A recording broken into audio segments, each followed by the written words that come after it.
Florida nurse fired after posting photos of baby born with birth defect on social media. Do they call the class Decent Human Being 101 an introduction to empathy? An EMT in my town was circulating a picture they had taken while responding to a medical call for an expired patient. They thought it was great fun. I get using dark humor to deal with trauma, but that ends with a comment to a co-worker in the trenches with you and should not be a vehicle for your own gain on the internet.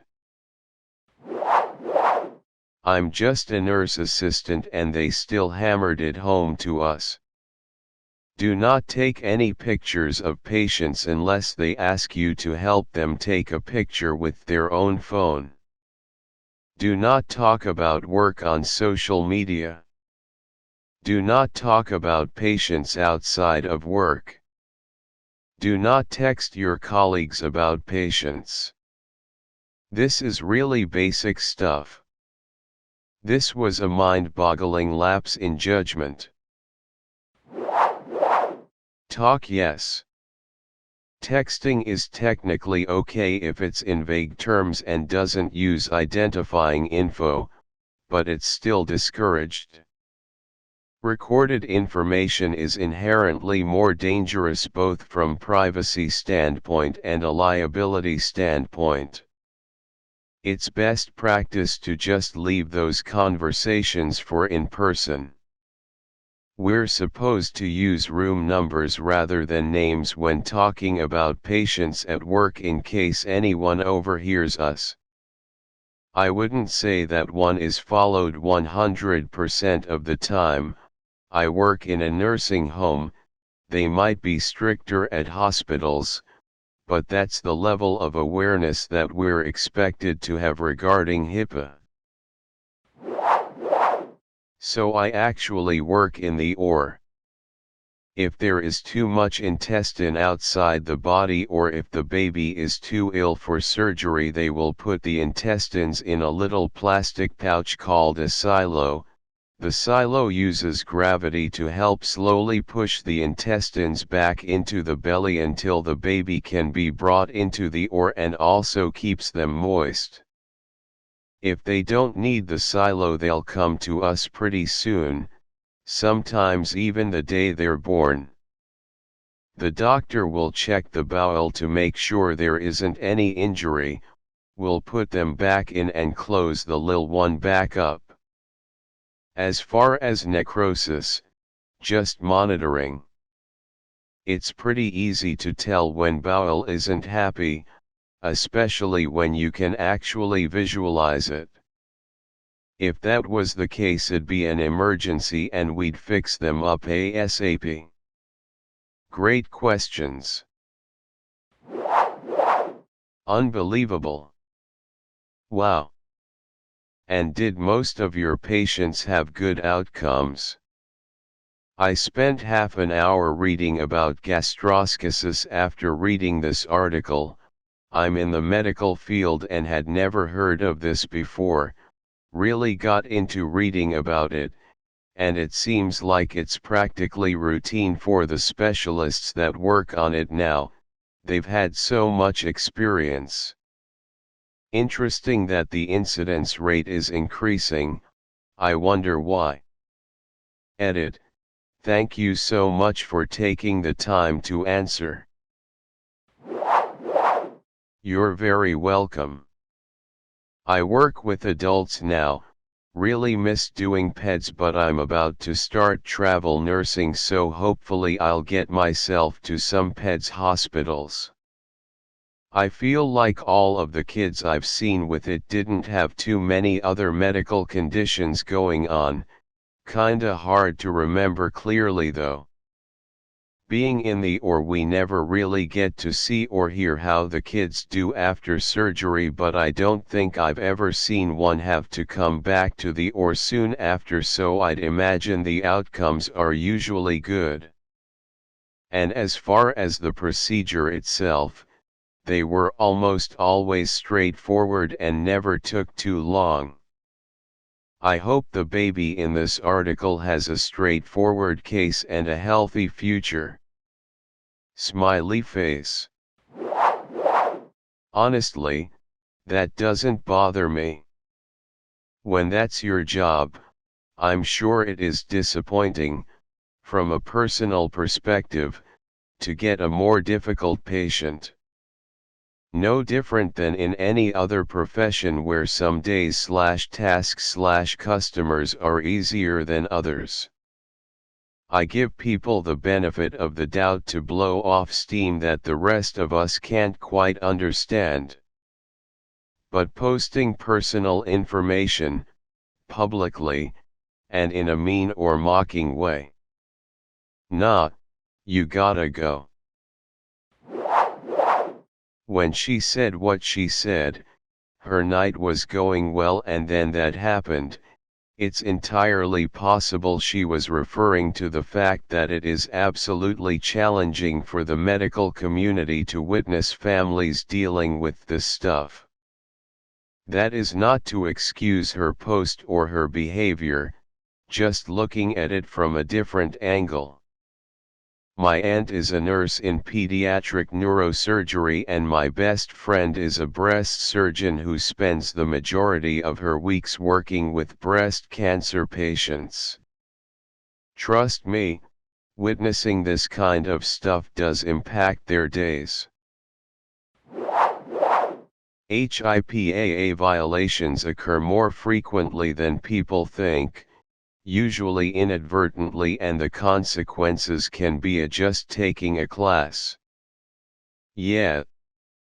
Normally it is just being careless with data. I remember it being repeated constantly when I worked for a retirement corporation that being careless with people's health information or sharing it was a $50,000 fine per violation and you would be fired if that happened. One reason I always thought it was nuts that a fax was considered a secure document but email was not.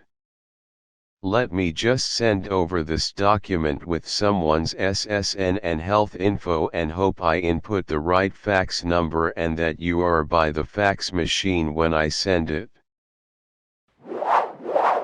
HIPAA violations occur more frequently than people think, usually inadvertently, and the consequences can be just taking a class. Yeah. Normally it is just being careless with data. I remember it being repeated constantly when I worked for a retirement corporation that being careless with people's health information or sharing it was a $50,000 fine per violation and you would be fired if that happened. One reason I always thought it was nuts that a fax was considered a secure document but email was not. Let me just send over this document with someone's SSN and health info and hope I input the right fax number and that you are by the fax machine when I send it. What the actual fuck? I'm an RN and this is so wrong on so many levels. It's just indefensible. If she would do something like this, it shows such poor judgment that she cannot be trusted at the bedside. How could someone be this dumb? I hope she is facing some kind of disciplinary action from the FBON. She's going to have an extremely difficult time getting another nursing job for sure. What the actual fuck? I'm an RN and this is so wrong on so many levels. It's just indefensible. If she would do something like this, it shows such poor judgment that she cannot be trusted at the bedside. How could someone be this dumb? I hope she is facing some kind of disciplinary action from the FBON. She's going to have an extremely difficult time getting another nursing job for sure. I'd have walked away, too. I've had a few people like that this past year and a half, some co-workers, some random gas station clerk. I'm still not sure why she thought I, with a mask on properly, was going to be in agreement with her little just the flu rant, etc. With the co-workers I tried in the beginning, but I had to give up. It's so frustrating and tiresome. This is sick. I was born with a birth defect, rather rare one that affected the development of my leg. My parents gave the hospital explicit consent to take pictures for medical research as it was an uncommon occurrence and they wanted to study it. This is the worst way to go about it, especially for internet clout. Read the article that the child had gastroschisis, which my little cousin had. Wouldn't want that on Facebook for clout. Can't understand why she would even think this. Good on the hospital for terminating her. My night was going great, then boom, and your intestines posed, sick, to be inside not outside baby. #gastroschisis, according to WFOR-TV, which first reported the story. Oh, your night was going great? Your night was ruined? Bitch, you're at work. This is what you are supposed, posed, to deal with. Sometimes shit is gonna be hard, but it's not going to completely ruin your family's well-being. Think of the sadness and suffering that those parents are going through. It's not just a hassle to them. Fuck her. This is why I think that we should move away from social media. This is where we are as a culture. I mean, a majority of people have more sense than this, but a growing number of people are growing up with the idea that basically everything that happens to them is fair game and should actively be shared all the time, often for points of some kind. I just don't see this as a healthy path for humanity to walk. I feel like we should go back to an internet that is more viewer-based than interactively based. Why do we need comment sections on news articles? What good does that really do any of us?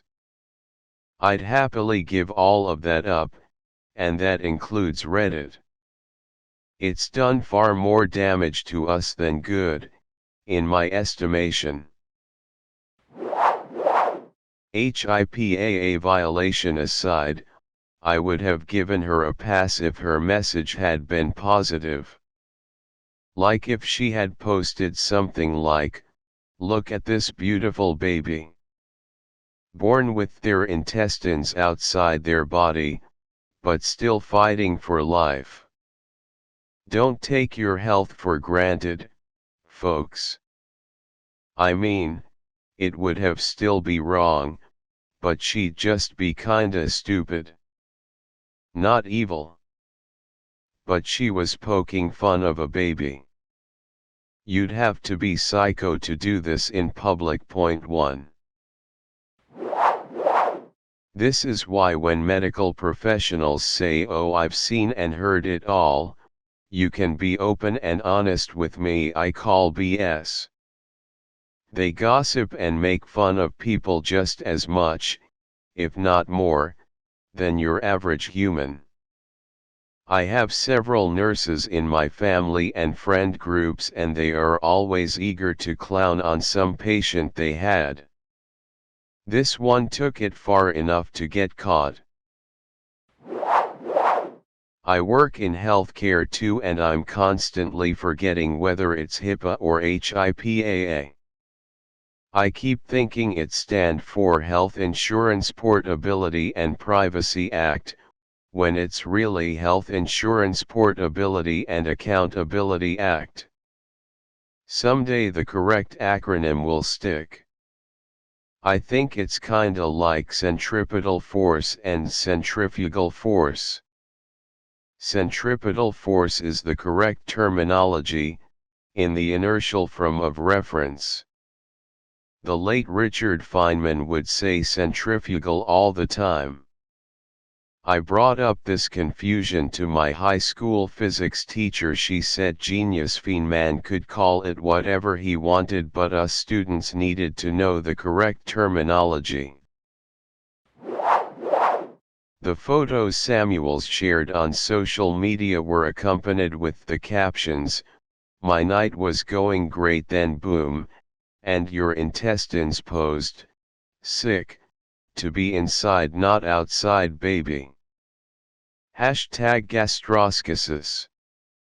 So she not only violated one of the biggest privacy rules for someone who works in healthcare, she made this nightmare situation for the baby's parents all about her and how her day wasn't going great anymore. Fuck her. Fuck her nursing license. You think someone who decides to go into nursing would have enough goddamn sense between their ears to know that treating people with dignity and respect is kind of a baseline expectation to do that job. My 4-year-old was actually a twin. We found out her twin sister had gastroschisis when I was about 18 weeks pregnant. We had a roller coaster of bad and good news, and then I went in for my 23-week appointment and she had no heartbeat. If she were to have survived, after going through all those emotions through pregnancy only to find out a nurse posted that when we still have to go through the emotional journey of surgery, I would have felt so betrayed and so worried about her care if that's the kind of nurses that are employed at that hospital. I feel so much for that family to have gone through that. I feel like the stories going around about bad nurses to doctors is like 10:1. Way more undereducated, idiotic and anti-vax nurses than doctors, it seems. It tells me that the standard of nursing education and the bar for getting into nursing school is very low. I work in a hospital, and the way I see nurses talk about their patients, mocking, cruel comments, combined with their insanely high egos, has completely turned me away from that profession. Unfortunately, this level of depravity is not uncommon among nurses. I work in a hospital and I have to hear them joking about a variety of horrible things. It's chilling to hear someone laugh at something that is absolutely disastrous to another human being. They joke about death and severe injuries, old people who can't control their bodies, injuries from work accidents, anything you could imagine. I can't get into specifics for fear of violating HIPAA, but just recently I heard them joking about how a severely injured young person was holding his arm up and laughing about it. I wish I had never gotten this job at the hospital because I have lost all faith in the medical profession. To quote one of the ironically most accurate medical shows in TV history, Scrubs. "You see Dr. Wen in there? He's explaining to that family that something went wrong, and that patient died. He's gonna tell them what happened, he's gonna say he's sorry, and then he's going back to work. Do you think anybody else in that room's going back to work today? That is why we distance ourselves, that's why we make jokes. We don't do it because it's fun. We do it so we can get by. and, sometimes because it's fun. But mostly it's the getting by thing.